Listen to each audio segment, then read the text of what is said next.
Olá, vamos começar mais uma aula, de administração financeira e hoje falando sobre estrutura de capital. Nós já vimos na aula anterior a alavancagem financeira, que é consequência das despesas fixas que você consegue ratear melhor. E essa alavancagem pode criar outras vantagens para a empresa quando se trata da estrutura de capital. Bom, para a gente entender o que vem a ser estrutura de capital, dentro da empresa você tem capital próprio e tem capital terceiro.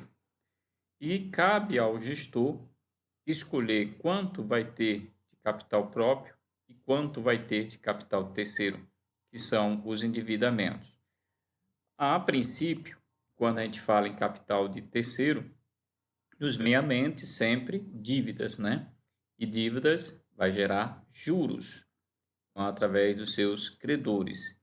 E quando a gente fala em capital próprio, nós estamos falando de um capital que não tem custo, porque você não paga juros. Só que algumas observações aqui interessantes sobre o capital de terceiro e o capital próprio. Primeiro, vamos tirar um pouco esse mito que capital próprio não tem custo. Tem sim, tem custo, que a gente chama de custo de oportunidade, porque você poderia estar utilizando esse recurso para investimentos, né, seja ele no mercado financeiro ou investindo em equipamentos ou em alguma outra coisa que pudesse lhe dar um retorno maior. Então, como você poderia fazer esse dinheiro render? Então, se diz que você tem um custo de oportunidade.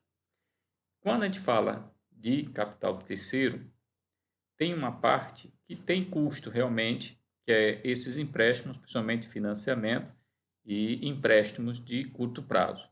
Porém, tem uma parte desses credores que não lhe cobram juros, como, por exemplo, os fornecedores. Ele lhe dá um prazo para você pagar e aquele prazo, você tem uma mercadoria dentro da empresa e só vai pagar depois. Então, ali você tem um capital de terceiro que está dentro da empresa e esse capital não tem custo. E quando a gente diz, então, definir a estrutura de capital de uma empresa, é exatamente você definir com quanto você vai trabalhar com capital próprio e com quanto você vai trabalhar com capital de terceiro. Dívidas de curto prazo ou dívida de longo prazo, né? São as duas formas de capital terceiro e o que a gente chama de patrimônio líquido, que é o capital próprio. O assunto que a gente vai estudar hoje, ele só vai ser útil para uma empresa que seja de lucro real.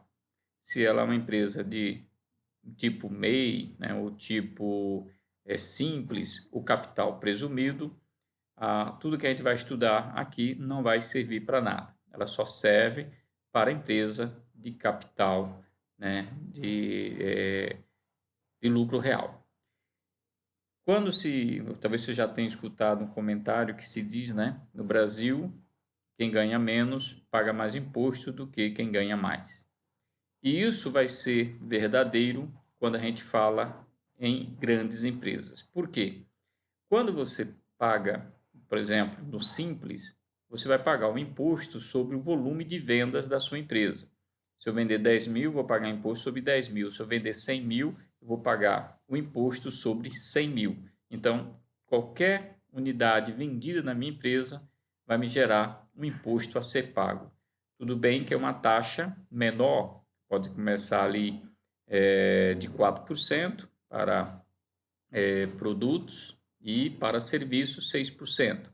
Porém, né, quando se fala em lucro real, se fala em uma taxa aí em que vai variar entre 20%, né, a 25% de imposto. Se fala, olha a diferença, né, você está pagando 4%, 6% para 20%, 25%.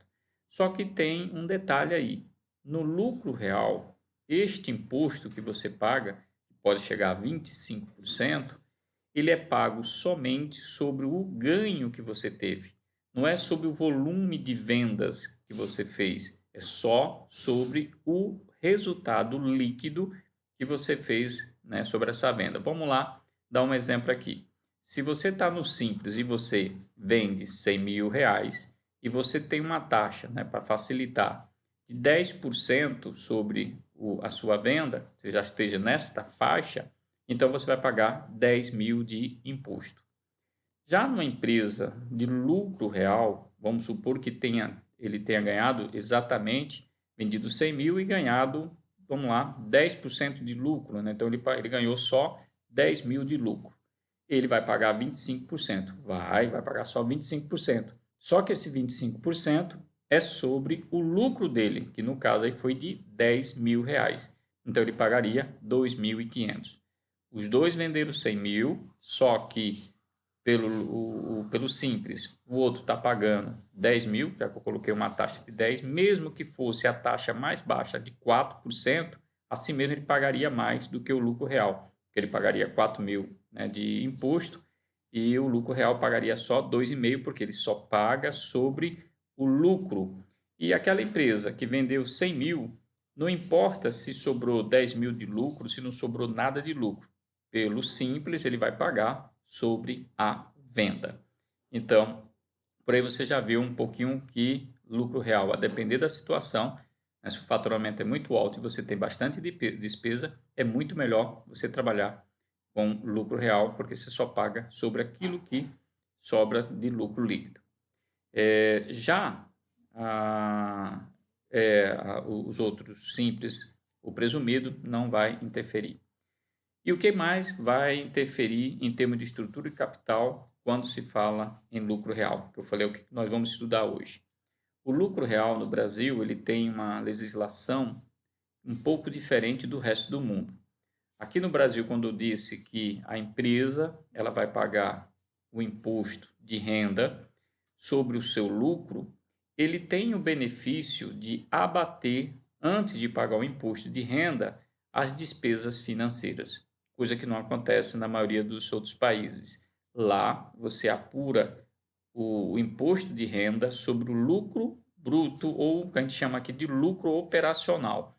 Você abate as despesas variáveis, depois abate a despesa fixa com aluguel, água, luz, telefone, tudo.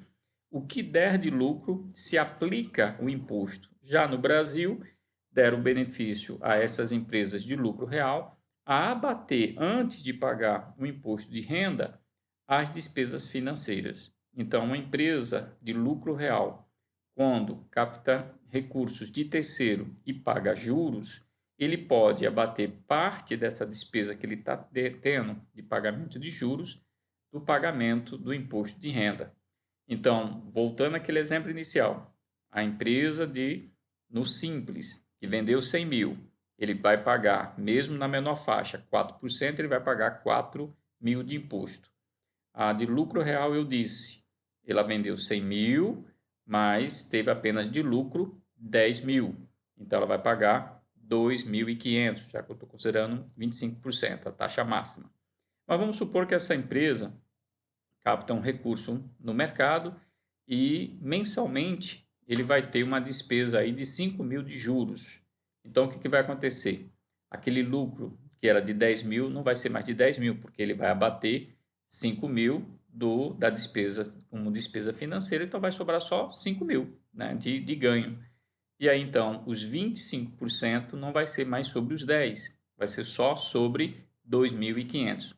Então, em vez dele pagar 2.500 de imposto que ele pagava antes de captar o recurso de terceiro, agora ele só vai pagar 1.250. É como ele vai ter uma despesa de 5 mil com os bancos, mas ele vai poder compensar 1.250 de redução do juro que ele vai deixar de pagar no imposto de renda. É como se o governo ajudasse essas empresas a pagar parte do seu compromisso financeiro, coisa que não acontece nem no lucro presumido, nem na empresa que opta pelo Simples.